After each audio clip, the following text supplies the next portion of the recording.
Good afternoon, everybody. Welcome to LinkedIn Tuesdays. It's February 7th, 2023. Please note this event is being recorded and is currently live on Facebook. The recording will be on the Career DFW Facebook page and the Career USA YouTube channel for others to view in the future. By participating in this event, you give consent for your name and picture to appear. Please note that any comments you put in the Zoom chat window will not appear in the recording.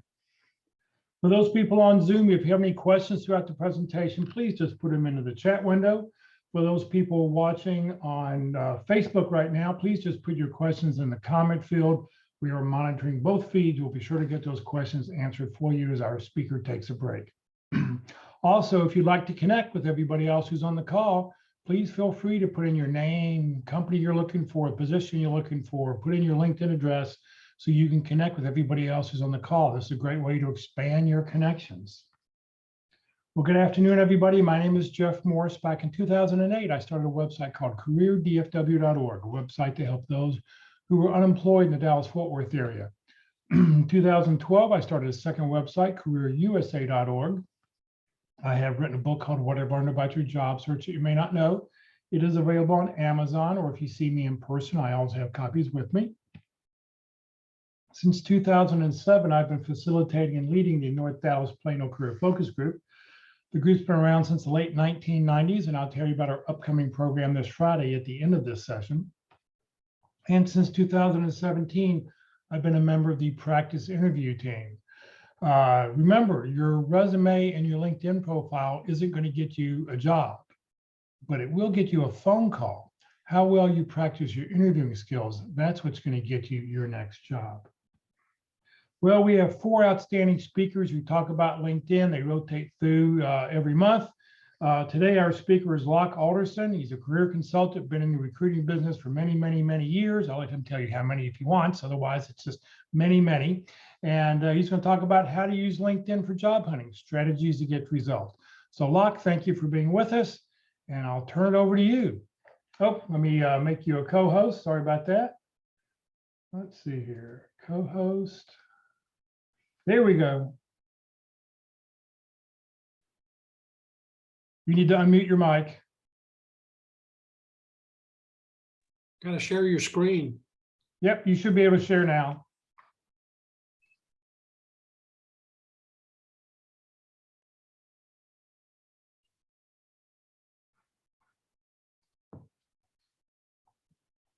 Can everybody see the screen? Because I had the last time I did the presentation for a group in Tulsa, they said the images were kind of small. Yep, nope, looking great. Okay. Well, thanks, Jeff, for having me again and putting up with me. Jeff is tutoring me technically, so hopefully we've got the technical glitches after 2 years worked through. But my name is Locke Alderson. I've been a recruiter for 42 years before I retired in 2010. Prior to that, back in 2001, I started working with those in job and career transition with Rex Stout. I think Rex is on the call today. So hello, Rex. And doing that up at Crossroads Bible Fellowship, our Bible church up in Double Oak, Texas. It moved down to Preston, not to Prestonwood, but to Stonebriar Community Church in 2013. Back in 2013, I was tapped by by Mullen International to see if they said you'd been doing this for 10 years, 12 years as a consultant. I mean, as a volunteer, would you like to try and do it on contract for 90 days? That 90-day contract merged into 4 years and 90 days. And then Lee Harrison bought out Mullen, laid everybody off, and Mullen picked me. I mean, Lee Harrison picked me up a month later, and I spent 2 years with them as a career consultant. That's kind of my background. I was one of the early joinees with LinkedIn back in, I think, the 2004, 2005 timeframe.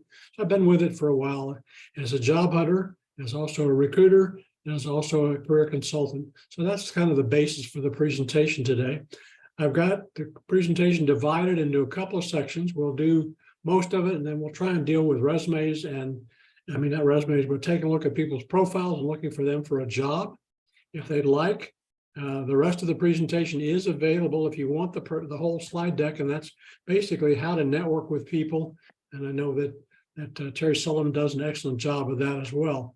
But that part of the program is available. If you want the slide deck, it's lockealderson@gmail.com. let's get into the program itself. Again, what are we going to talk about? Well, basically, why LinkedIn? Why do you want to use that? Look at your profile. How do you optimize your profile? How do recruiters search? Searching for jobs and job filters. Again, that's the part, the job filters, I'm going to leave to you. It's in the deck that you can request for me, and searching for people, and then some homework for you. But why LinkedIn? LinkedIn is probably the #1 tool in recruiters' toolbox to find candidates. Okay. It's also used by hiring managers to take a look at candidates. So it's the #1 tool that's out there. It usually got started as a networking tool between sales and marketing people, or just that, for sales and marketing. Recruiters kind of latched onto that and found out that people were sharing a lot of information that was job related. And with that, they wanted to go ahead and share that as well. But right now, there are about over 800 million users worldwide, and 170 million of those are in the United States. So it is a worthwhile tool to take a look at.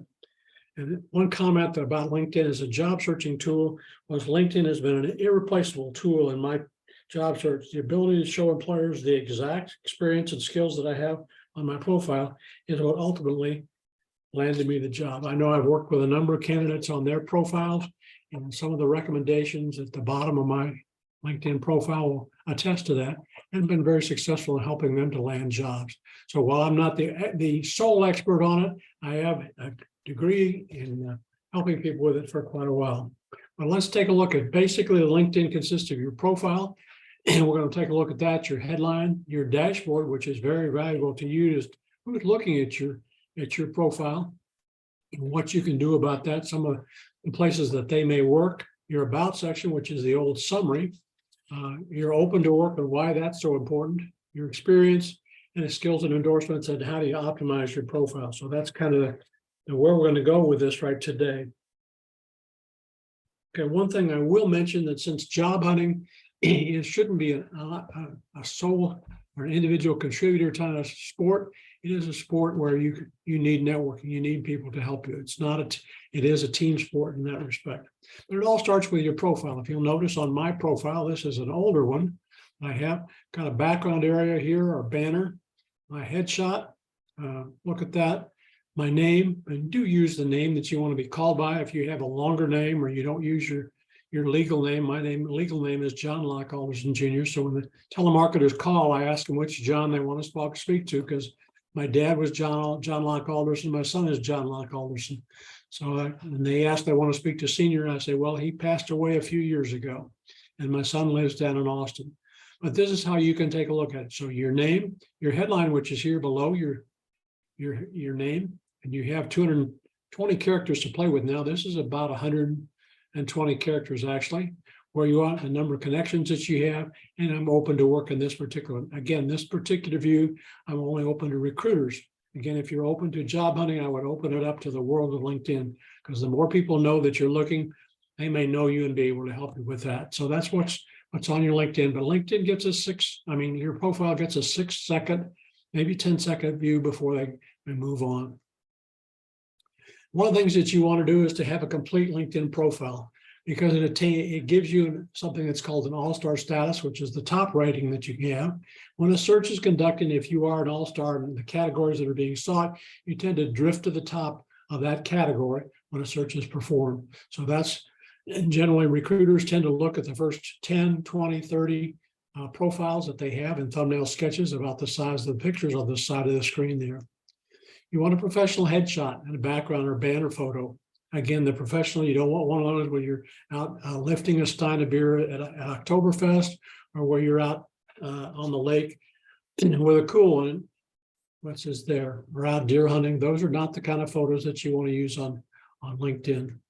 Your headline, what's the name of the position that you want to apply for? What's that job title? Think about a movie marquee. If you don't see the title of the movie that you're looking to see, it's on that marquee of the movie theater, you probably won't go there to see the movie. The same kind of thing applies a little bit to your profile, to your headline. So it needs to be the job title that you're applying for. Otherwise, LinkedIn, it graciously defaults to the last job title that you had in your employment section. The open to the work is important. Again, it gives you access to a few more times to list your job titles that you're interested in. Also, if you're looking to relocate, it says that you're doing that if you're willing to are interested in working in a hybrid situation or working remote, those options are available on the open to work section. The about section used to be the summary, is an overview of your career, and should include keywords from your profession, should include the titles that you've worked with as well, because those are some of the things that recruiters use to find candidates. Contact information, it's vitally important, and I can't emphasize this often enough. You have your phone number and your email address at the top line of your about section. Reason being, as you looked at my profile when it came up, again, the first thing that you're going to see is the first 3 lines of my about section as you glance through a profile. And if your contact information is not there, I'm not likely to reach out to you unless you're a direct connection, because it's too much effort to reach out to somebody who knows you to send you a LinkedIn email to ask for us to be linked together. Your experience section should be your job title. Again, if you have an unusual title like member of technical staff 3, explain what that is in terms that are used in the general marketplace today when people recruit people. And a description of your duties and results. It shouldn't be a lengthy description, 3-4 sentences at most, and keywords for your profession. Plus, the important thing that you want to add with your experience section, what were the results of performing your duties? Because that adds credibility to your experience. Skills from your profession and endorsements are important. Equally important is your education, award, certification, and professional development. I emphasize that professional development because it may be a few years since you got your degree. And some of the profiles I see, they simply list your degree of 10 to 15, 20 years ago. And what have you been doing to keep current in your profession? That's important. In some fields like public accounting, you have to take so many hours to maintain your certification. But in other fields, there's no requirement to do that. So again, it's important that you list what you've been doing. And recommendations, basically, these are letter of references from your coworkers and former bosses.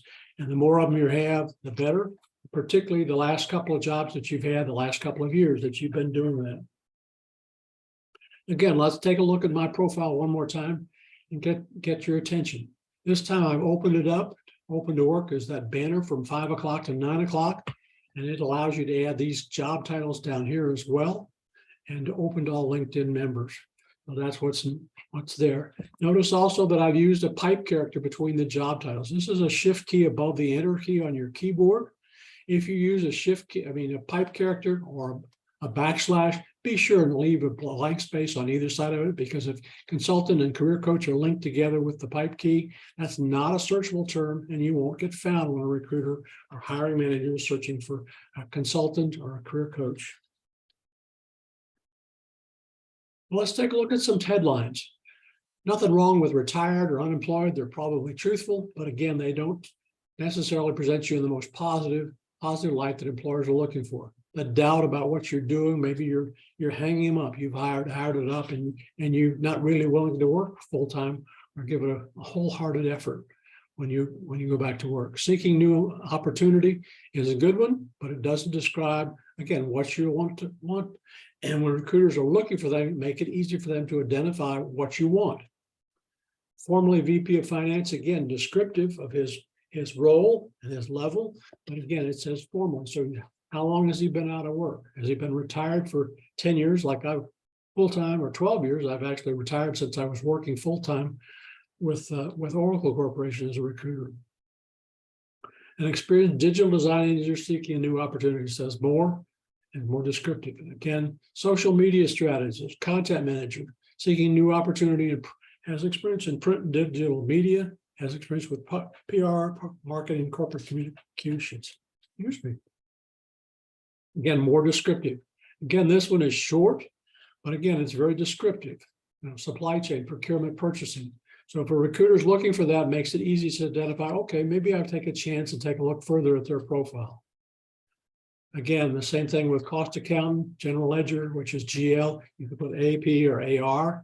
These are acronyms which are generally recognized by recruiters and hiring managers of those fields.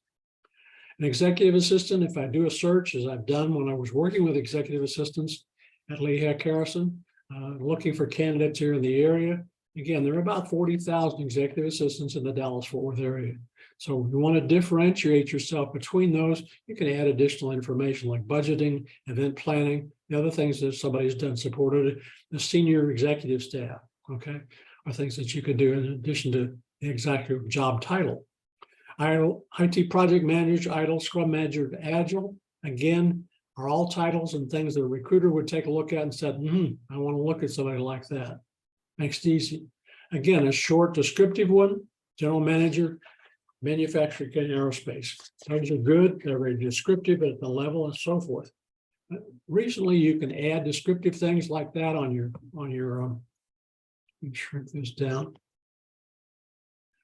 A headline generator. And if you want, as I said, this is in the slides and you can take that, but you can add words like accomplished or award-winning. Again, use several titles, okay, and add what value you bring, specializing in and so forth. So that adds more detail to your headline. Let's take a look at my old headline. You can see right here. And you notice if you have taken it and taken advantage of some of those adjectives and things like that, this is a little bit more descriptive headline, if you will. Some other descriptive headlines that you can use. Again, this increases what you want to do with some things like that. You can take a look at how they add value, increase sales, international business, the aerospace sector, further identification of who somebody is. Customer retention is something for customer relations.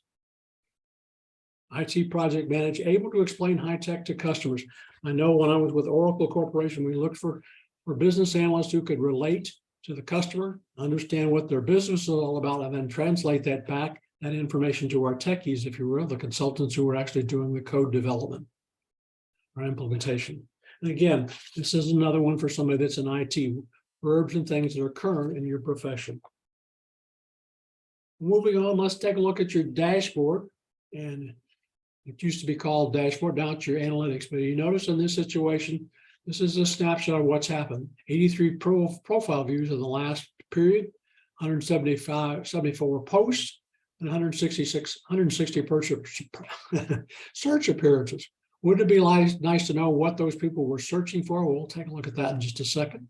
You can also have in the featured section here are the presentations that I've done, PowerPoint, and you can click on those and see what those are all and have that at your fingertips if you want them, but different topics that I've been a speaker on.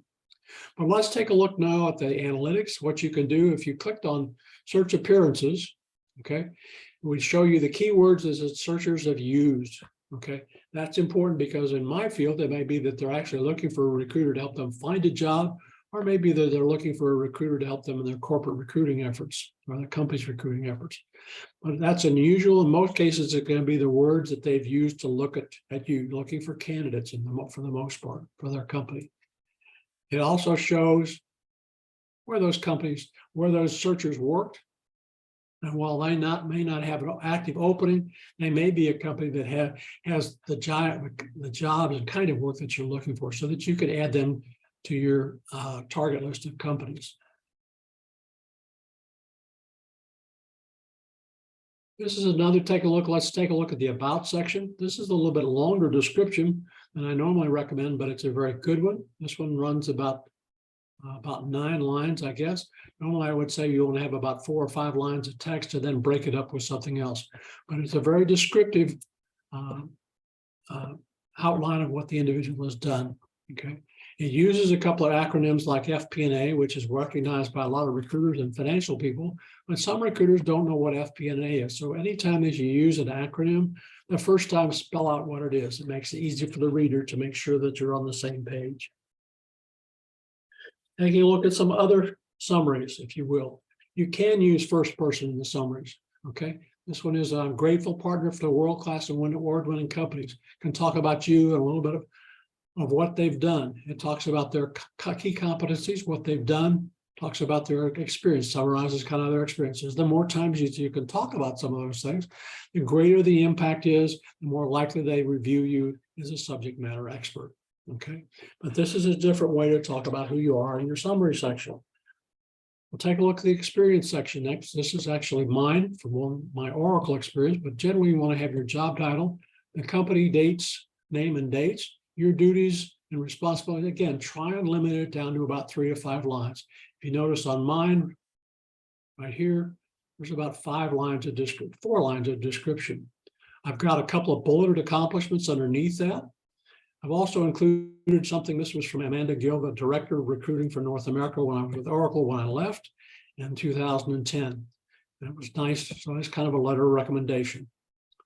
So that's kind of the thing that you can include as well in your summary. And again, recruiters are important. It's estimated that 85 to 95% of recruiters and hiring managers use it to find and identify candidates, so that you can do that. Other things that you can do with your profile, which is something that they've added in the last year, you can add additional sections to that, particularly ones with where's project, add projects, or if you have a current position that you need to add. Let's take a look at that. First one I added is to add a current position. And the reason that you want to have a current position is because that's one of the fields that LinkedIn looks at. If you have a current job, if you have an ending date for another job, you want to have one. This particular one, I just entitled as Senior Application Developer. He's looking for full-time work, okay? He's looking for the type of company type. He's looking for financial services. You can put an industry here or specific companies, and then also indicate the career field or where that you're looking. And again, as you start to fill in Dallas, notice that there's Dallas here, but if there's also a Dallas, Georgia, and a Dallas, Oregon. So again, you want to be specific in terms of the area that you're looking at. Another one that's current for people might want to use for people who have had a lot of project experience, okay, is a program manager, project manager, okay? And you can add that with as much descriptive information as you want. I know when I was with Oracle and with Siebel Corporation, a lot of the IT resumes I got, because people who worked for consulting firms had a list of all the projects that they'd worked on. Usually it was close to a page for each project that they had worked on. So some of the resumes that I got from people who work contract work were a lot longer resumes than the normal 2-page resume that most people recommend. Moving further on, your skills and endorsement area is an important one. You can list up to 50 different skills, okay? And in this situation, as you seek to add a skill, you can type one in, and if LinkedIn has it in its library, it will allow you to add it. Otherwise, it will say you can't, or you can simply click on one of the ones that are down here and add them that way, okay? And LinkedIn allows you to display skills. Up to 3 skills are come up when people look at your profile without having to click through and look at other things as well. And they've added that. You can show now on your profile where you had that experience as well. Okay. And as I say, LinkedIn will select 3 skills for you unless you'd like to change it. The way that you go about changing it is using the 3 dots out here to the side. Again, if you notice on that, endorsed by, and I had 99 plus endorsements. That's the maximum number that they give you credit for. But colleagues that I've worked at different companies, why that happened at Church eVerge, which was back in 2011, I don't know, but that's why LinkedIn happened to choose those. If we move on and click on those 3 dots, and again, it will allow you to reorder your skills and endorsements. If you hold your cursor over the blank lines over here to the side and hold it down, you can drag and drop those down. So I could move technical recruiting up to the top and drop down executive search. If I were looking for a managerial position, I might want to put management type of position, or professional services or consulting. So I have about 99, I have 50 different ones. Again, choose the ones that you want to display, not necessarily the ones that LinkedIn wants to display for you. Let's take a look at some profiles, okay, and other people. And you might ask, well, why do I want to look at other people's profiles? Again, if you're not showing up and you're not getting a lot of contacts, you might want to do a profile search for yourself. In this particular situation, I put in recruiter, and I put in people in the Dallas-Fort Worth area. If you'll notice, there are about 26,500 when I did this search. And again, there's details of the individual people there. I used to show up in the first 2 pages, or about first 20 or so thumbnail sketches when I was actively recruiting. I think I'm down at about 200 if I do a search today for that. But again, if you show up down that far, you may want to take a look at some of the verbiage, and somebody click on Christina's as a recruiter, take a look at her profile that's there, incorporate some of those words in your own profile. See if it doesn't increase your ranking when you do a search for yourself. Because normally recruiters are going to look at about 10 screens. That's about 100 thumbnail sketches. And if you don't show up there, you probably are not going to show up in their search, even though you appeared high in that search. Again, with this one, there were 26,000 in the search for a recruiter. How does LinkedIn do searches? That's important. We want to look at how do recruiters actually search, and what are some results of that? The job alerts and filters. Again, those are things I've left out of this presentation if we want to take a look at some people's profiles. But LinkedIn gives you a value or a score for each section of your profile. It also gives you credit for your activity on LinkedIn. And the ranking in a search is based on the sum of these values. So the higher scores move to the top of the list of results in different categories. Now, looking for an exact match in the highest rating is an exact match in your current job title, your previous job titles. That's in your headline and in your other sections of your profile, the employment section, and also in the open to work section. Keywords is another factor. That's what keywords recruiters want to find out. Okay, if you have the particular skills that they're looking for, and the way that they do that is look at your keywords and your skills. And we'll look at some people like specific companies and industries. I know healthcare is a particularly notorious field for looking for people who have only worked in healthcare. Again, that's increasingly changing is their problem. But if I'm looking for somebody in healthcare that's for a field of nursing, a doctor, I would want somebody who has that kind of experience. So I'd like somebody who's worked in that rather than perhaps in a corporate environment as an industrial nurse or heading a medical clinic. So those are some of the things. Open to work. Recruiters like to find the low-hanging fruit. And if you're open to work, it means that you're at least open to talking about a job. I know when I first started in recruiting and took some training, they said, if you want to make about 25 placements a year, you're going to make about 5,000 phone calls a year. And 4,000 of those phone calls, you'll have the answer of no. Again, people that are not open to work generally are the harder contacts, harder to sell for the recruiter to sell the job to listen to.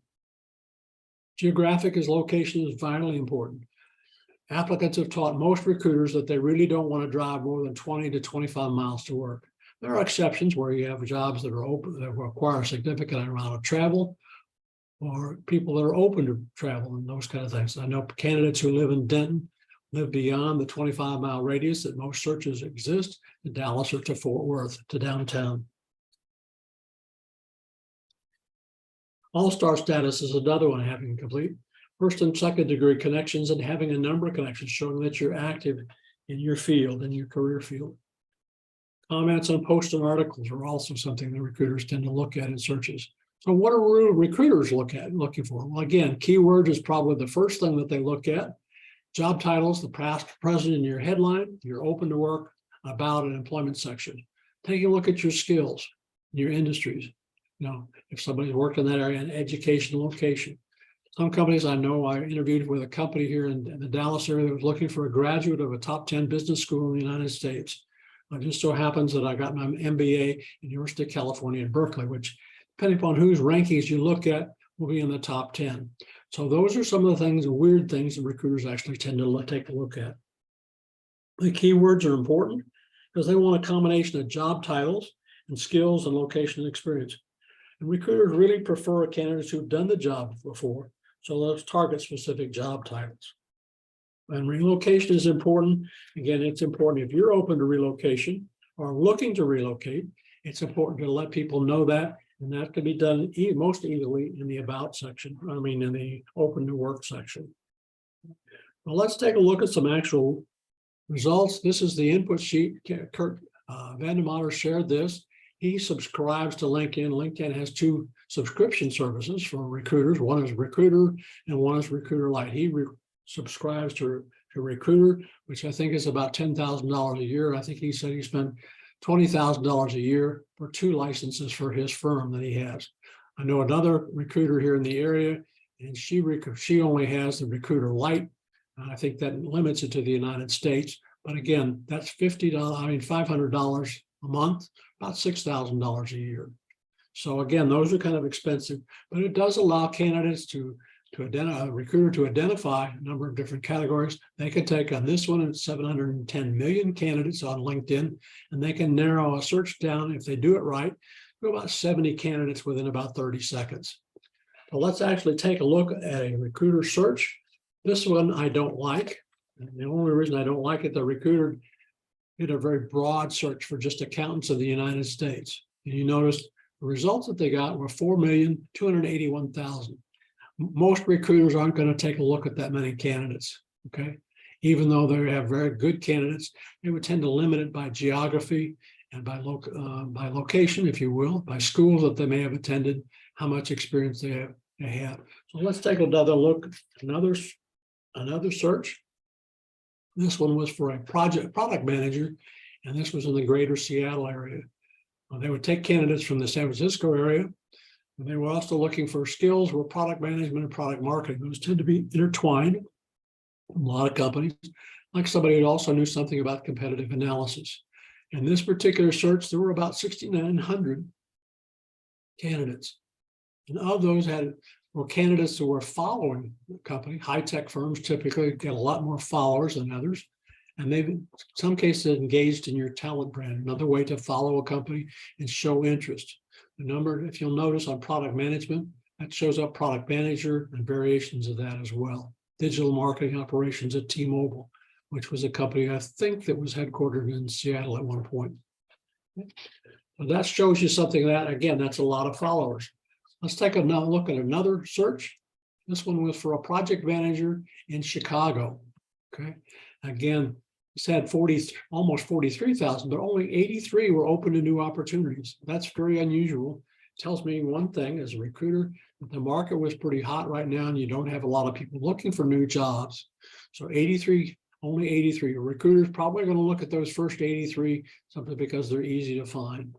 Again, they're looking for people with business strategy and analytics experience. The other key terms that they used are shown right there. They're also looking for education. Northwestern is a school in just north of Chicago. I had dinner with a friend on Saturday night. He got his degree at Chicago at University at Northwestern, but he had also applied to University of Illinois at Chicago Circle, which is another school in the Chicago area. So he had scholarship too. Now that takes a look at searches. Let's back up. How about you? How about searching for a job in your situation? Well, you can do that by using the general search box on the top, or you can use the jobs tab, which is right here. When you open that up, it has two key boxes that you can use, a search jobs and a search location. If you just search jobs, put in a title there, and don't enter anything into location, and don't have a string of searches that was already open, it's going to default to the United States. So you do want to enter a location. But by entering that, again, LinkedIn will, if you start to type, well, offers LinkedIn suggestion, has some artificial intelligence. So if you start to type in CON, it will fill in some of the other options that are available for that.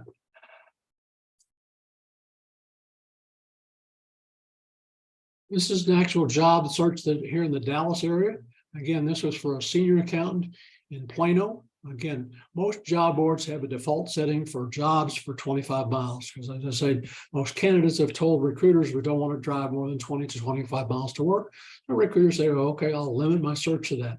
LinkedIn used to have 15. I think they've dropped it down to 10 and 5, where you can up it to 50 in terms of searching. And that first job, the actual description is over here so that you can scroll through that and take a look at what are some of the requirements for the job. In this particular situation, I know because I'm an Aggie, graduate of A&M, but the 5 people from A&M currently work for this particular company, but it gives a description as well of that. But the other filters that are there, then let's take a look at the filter sheet. Again, this is out, it was an early version of the filter sheet. Again, now it's limited to the first third of a page on the right. But again, the filters that they've added, and I can wholeheartedly endorse limiting your search to the last week, because activity is pretty rapid. Again, the first response to a job posting is usually within the first 3 minutes. There can be as many as a couple of hundred in the first hour. Unless you have an unusual job title or specification that your profession is kind of limited, they may want to open it up to a month.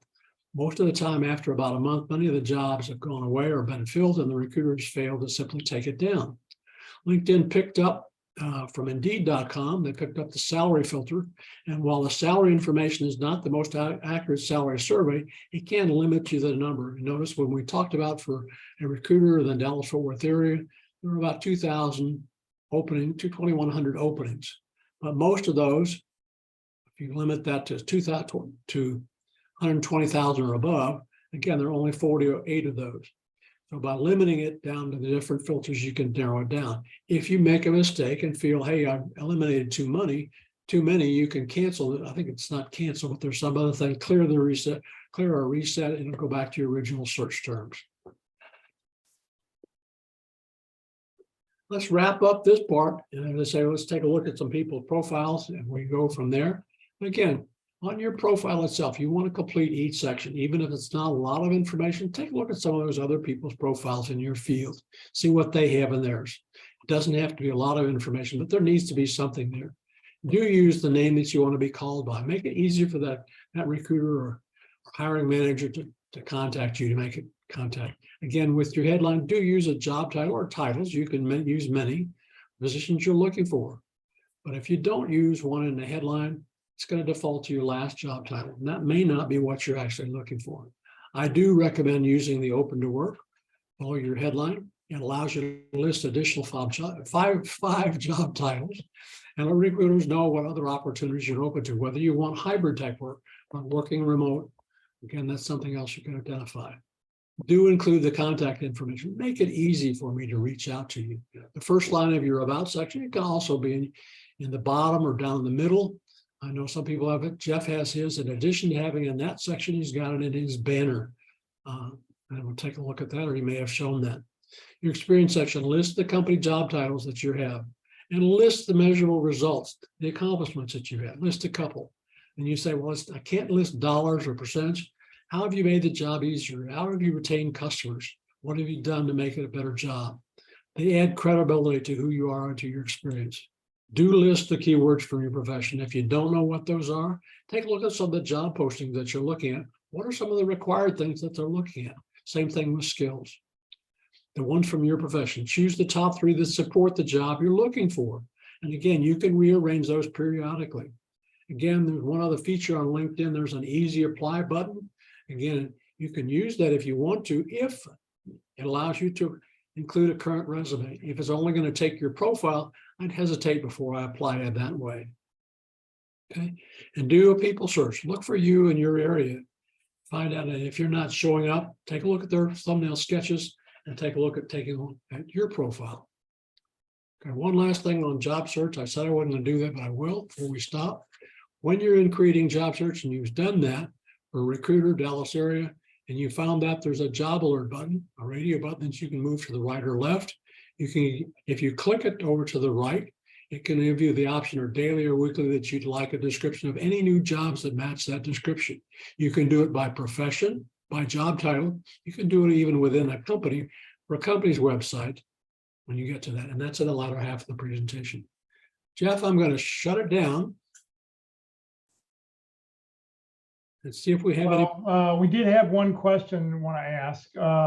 There's a question is, there is a premium function offered on LinkedIn. This gives a review of the candidates who have applied and how their skills may stack up against your background. Do you think it's worth paying for this function? Is this function worth paying the cost for it? Well, personally, I did not feel that it was worthwhile. Okay, I tried it for a month. Actually, I tried it for 28 days. If you try, there used to be a free trial for 28 days. And you could do that, make a decision whether you're going to continue or not, because they will bill you for it. But it offered an additional comparison of the other profile candidates. Yes, it does that. There are some other ways that you can do that as well, to take a look at that. It also allows you to send multiple in-mails to other candidates without being directly connected to them. Okay. So I didn't feel it was worthwhile to continue it. They continued to ping me about that. I think veterans used to get a year free for premium service. I'm not sure that they've continued that, but something else. Right. All right. What do you want to do now? Well, I think I've got my screen up. Does that have a screen that looks like? No, we're looking at your PowerPoint, the PowerPoint screen that you would edit. Okay. Well, how do I?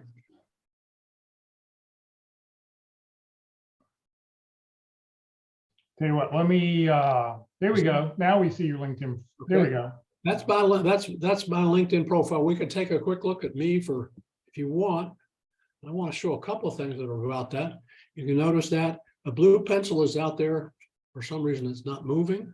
There's the analytics. I've appeared in 100 searches in the last week. Okay. And my network, the about section, I have the contact information. How do you link up with me right there? I didn't put my phone number because I'm not looking to have a lot of phone calls. I'm not looking right now or looking for work. There are the things that I've done in my featured section, which you can also include if you have a reel. You know, my son is a motion graphic designer, and he spent I think 2 or 3 days last week, a couple hours updating his profile because he had an interview on yesterday, as a matter of fact, down in Austin. The about section is there. Again, something that my activity. There are my job description I wanted to show quickly. Again, having to show all 14 experiences, my Oracle experience, because what it does, it links prior experience. If you had a company that's merged with somebody else, like I was with Siebel and they acquired Oracle, okay, those two are linked. Why it didn't link my Mullen experience with my Lee Heck Harrison, because Mullen bought Lee Heck Harrison bought Mullen, I don't know. But notice on this, the description of my duties is fairly short. Okay, this was an anonymous feedback that I had on somebody for this is basically cut and pasted from one of the recommendations. But notice is the duties that I had, the subjects that I covered as a consultant, and so forth. Again, the different areas of that. But notice the different formats that I have.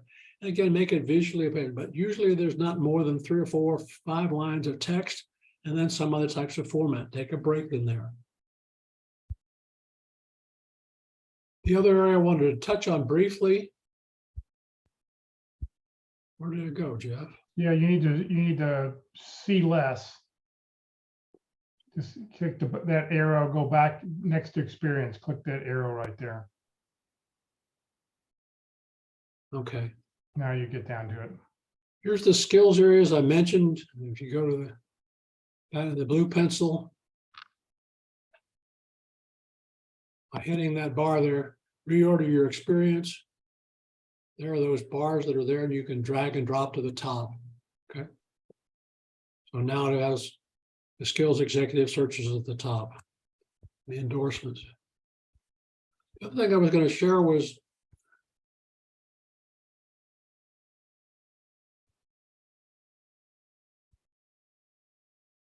skill area.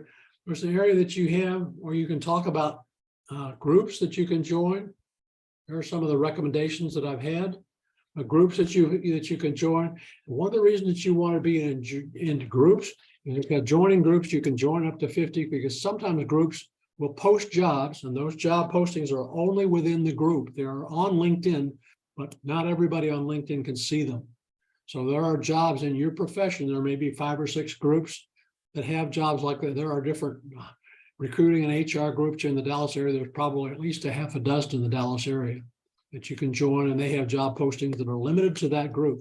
And the reason that they're limited to the group is, one, they're free, and 2 is the group tends to have a commonality in terms of the experience. So the audience that they're seeking to address is likely to have candidates with that type of experience. But let's take a look at some people's background. We have anybody that wants us to take a look at their profile? Yep, if you'd like us to look at your profile, just either unmute your mic and tell us, or you can put in the chat window.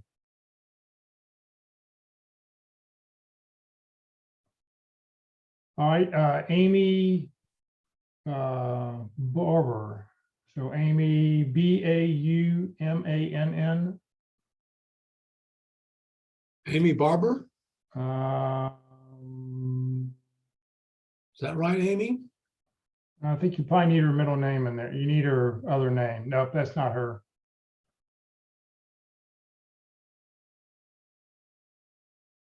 Okay, so let's search again. There we go. Amy. So Amy, middle name Baumann. There you go. So second one down. Okay. Well, Jeff mentions this later. There's a blue connect button. I'm going to do it and violate that I'm just going to go ahead and not customize. But normally you want to drop a note one line of where you are. But let's take a look at Amy's background. Okay, she's got it. I don't know what this is. Her background is in culture, architecture. So she's got an unusual or interesting banner photo. I don't know that I'd use that, but that's a personal choice. So again, she's used about 140 characters in her headline right here. She's separated with a pipe character, which you want to hear this program and curriculum. You want to have a space between either side of that. Same thing with planning and execution, or those will not show up when those terms are searched for. So Amy, that's something to take a look at. Since we're second degree connections,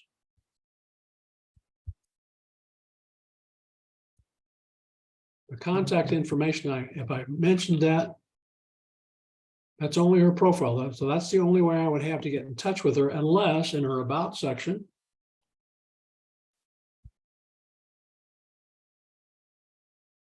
she doesn't have contact information there. Again, your about section, you've got 2,000 characters to play with, and you used about 200. Okay.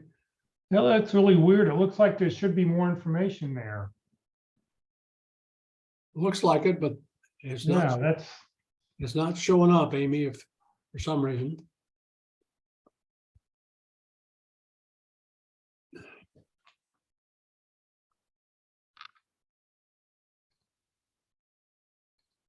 This is good. Implemented the first clinical trust, resulting in 25% in star ratings. That's for that particular field is important. Director of learning. Those are the kind of things that you want to have. Again, she's got more of them here. Again, I would probably choose, because you've used a bulleted format here. I would use some more spacing in there. Use a space, carriage return between results and then between each one of those, so they stand out more. Or if there's one in particular that you think is the highlight of your experience with Concentra, particularly highlight that particular one. Makes it a little bit more interesting. Okay. so Rex, I'm connected with Amy's first degree, and I'm looking at her about section, and I get to see everything on there. There is more there. It finally showed up. I don't know where it was. Oh, there we go. Okay. Signature achievement. Okay. But yeah, all she has is contact me, but only has her LinkedIn profile. That's not going to help anybody be contacted. Yeah. You want to put an email address and or a phone number. If you I have on mine, I think I have just let's connect and put your phone number and your email address there. Right. Telling somebody to look at your LinkedIn profile doesn't do anybody any good, because they're already looking at your LinkedIn profile. Yeah. The other thing that you might want to do for those people who don't want to put a current phone number, I think Google has Google phone where you can get a Google phone. Google Voice, get a Google Voice number, and you can have all your calls go to that. Yeah, so that you can screen them. They don't have the actual phone number, your actual personal phone number. Okay. Hopefully that's some constructive things. Looks like a good resume that you got, Amy. All right. We've got a second person who wants to look at their profile. Polly, P-O-L-L-Y.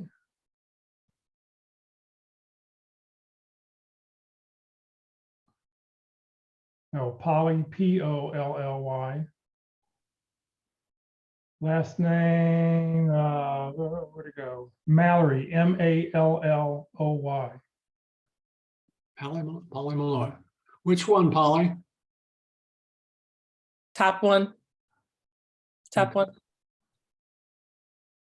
Now, this is something that you can do here that you may want to do with companies as well, is to click the follow button, and then you'll follow Paula, and you'll get any changes that she makes, any postings that she does, if she responds to something online. Well, let's take a look at her full profile. Again, healthcare, she's used an interesting background or banner photo, and that's good.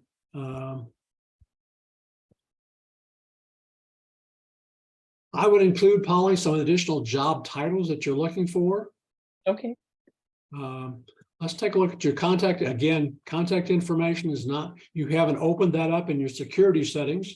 But let's take a look in your about section. Again, you have it right there. It's right there. So I have a way to get in touch with you.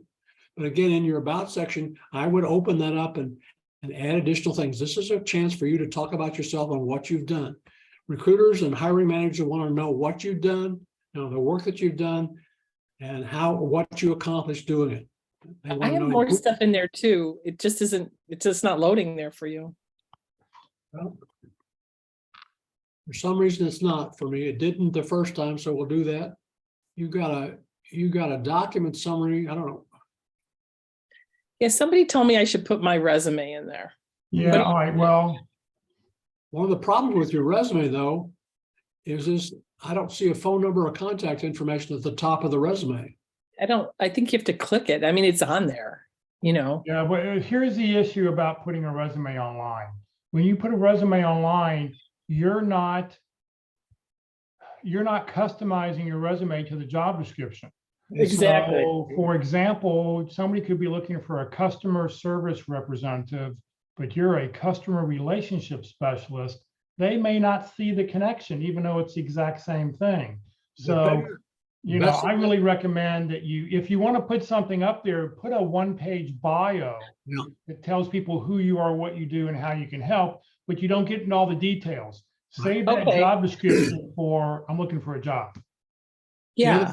Think about putting a resume in your profile in a featured section. It's kind of like when you're a kid and they poured concrete in the sidewalk out in front of your house, and you went out and scratched your name with a stick in the corner.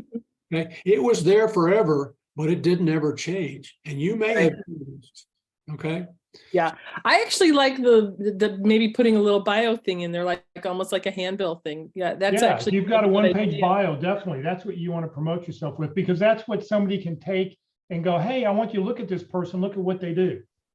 Yeah, that's a really good idea. Okay, this talks about the company. This is a company information about quality payments program manager. But what did you do? That's in there too. I mean, it just. Company offer Kepper up. I'm not seeing it. Maybe I'm just not seeing the. Okay, I'll go back and There verify. wasn't more. I apologize. It for some reason isn't appearing. Okay. There we go. Now it's popped up. Locke, it just doesn't like you. It doesn't like me today. But at least I'm able to do it today. Yeah, yeah. Let's take a look at some other sections. Okay. Okay. She's got licenses and certifications. If you have those and your profession uses those, I would put those in, include them. How to create a perfect elevator speech. That's one of the training classes that LinkedIn now offers. I don't know as a recruiter that means a lot for me, but she has 7 licenses and certifications. If your career field requires that, definitely include them, and definitely show the dates. If they require a yearly update, include the latest time that you've done it, unless you don't have it. Then it doesn't, if you don't have it, you don't necessarily want to talk about it. Okay. Locke, there's a question in the chat window says, do you recommend a professional photo for your LinkedIn headshot? For those who don't have money for an expensive professional photo, is there a less expensive option? Well, selfies are okay, but you want to watch your lighting, the lighting around you, so that you don't get a glare, maybe glare off of your glasses. And you want to look a little bit more professional. If you look at mine today, I have a sports shirt on my one that's there as a shirt and tie. If you look at the different profile pictures for Kurt Vandemotter and for our other friend that does LinkedIn, each of us is a little bit different, but those are 3 different views of a professional headshot. Yeah, nowadays with your cell phone, you should be able to take a decent enough picture, or have somebody take a picture of you. You want to make sure you have nothing in the background, a nice black, or not black, but a nice plain background, nothing that would be distracting, and look professional. The only other thing, as I say, is you want to be sort of facing into your profile. Make sure that you've got your shoulders turned a little bit so you're facing into the document instead of shoulders turned facing away from the document. It's just a little pet peeve of mine, but Perhaps somebody wants to look for a job today. Maybe we can do a quick job search as well, Jeff. Okay, somebody wants to pop in a job title you're looking for. Here's a job title We'll do one last little search here. What's the job title somebody's looking for?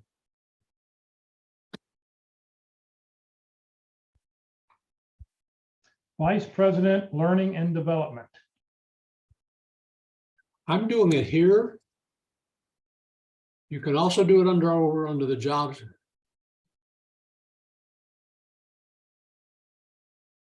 Okay. See all results.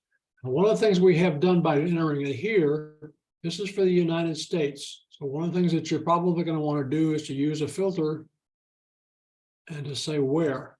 Again, notice the filters are over here on the side. Okay. Do we have a location? Yeah, I think Amy's in the DFW area. I think. Okay. I have 61 results in the United States with 1 in Dallas.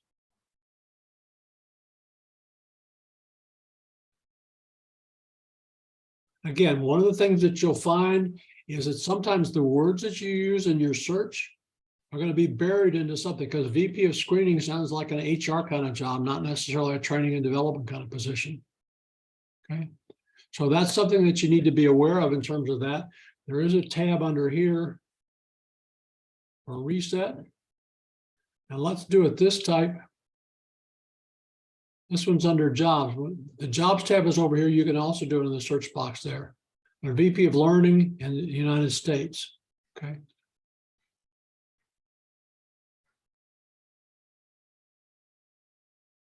I'm surprised that there are that many, but there's only 1 in Dallas. The Well, no, question Dallas- came up, does it matter if you put VP or Vice President, she asked? No, Was that, no, it doesn't matter? well, we can try it either way. Huh?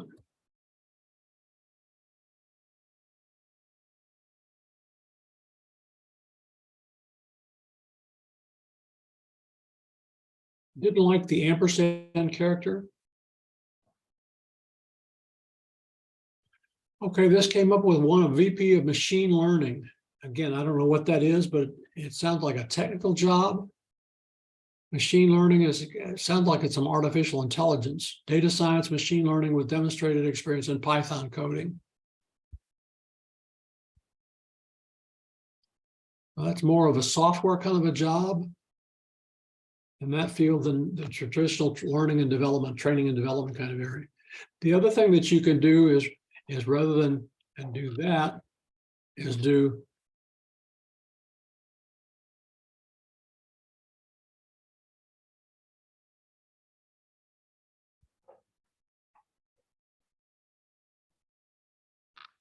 again, some of the time, because you have director, it's going to look for the word, it's going to look for each word. Well, let's try it with, I would do a Boolean search. I'm going to So, do quotation marks around it, which means it's making it a Boolean search where it's looking for that particular term. And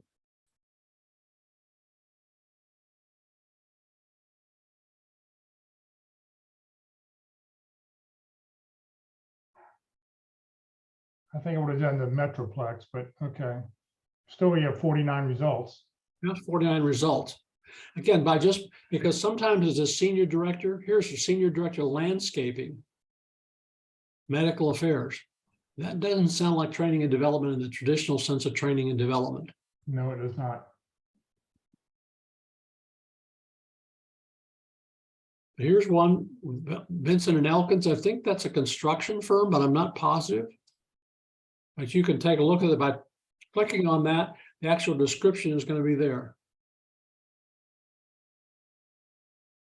Well, this is a training and development kind of job. Okay.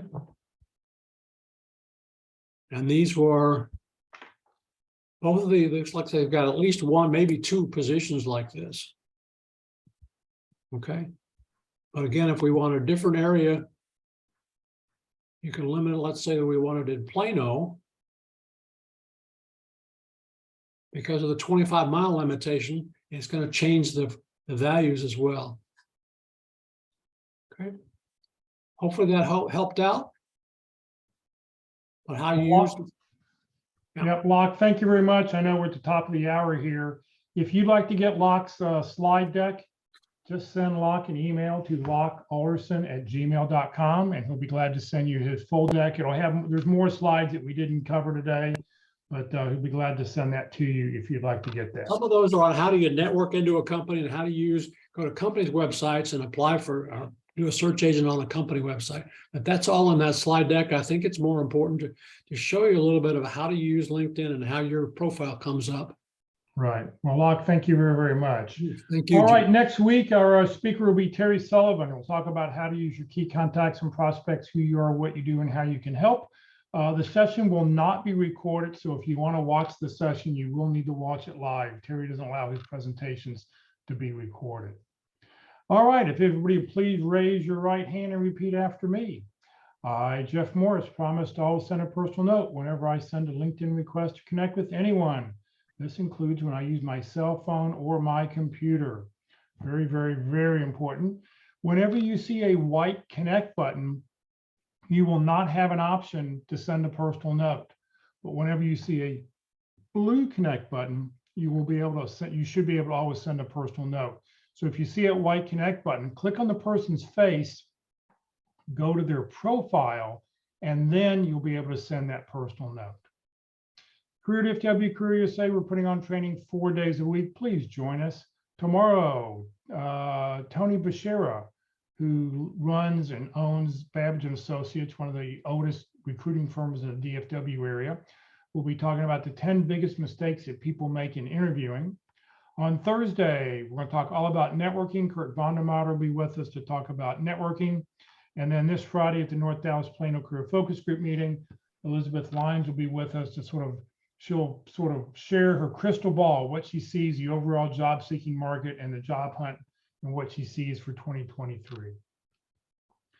If you'd like to join the Career DFW LinkedIn group or the Career USA LinkedIn groups, you're welcome to join one or both. We have over 14,500 members in the Career DFW group. You don't have to live in the Dallas-Fort Worth area to join that group. This session has been recorded. You will be able to find it on Facebook and YouTube. On the Career USA YouTube channel, click on playlist, and then down below, click on view full playlist, and up will come a list of all the different presentations and dates that you can go back and scroll down, whichever one you like. It'll take a couple hours for this presentation to be up, so it'll give it at least maybe like 4 o'clock before this one will be up there. If you're not receiving emails about our workshops, please join the Career USA mailing list. Just send an email to Career USA, the +subscribe at groups.io. You won't be spammed, but what you will get is the email, the topic of the day, the title of the day, and most importantly, the Zoom link of the day. That way you can just open the email and click on the link to join us for our presentation. Career DFW, we're a 501c3 nonprofit organization. Locke's a volunteer, I'm a volunteer. Everything I've done over the last 14 years has just been to help you land your next great opportunity. So thank you very much for joining us, everybody. Locke, once again, thank you very much. And hopefully we'll see you all later in the week.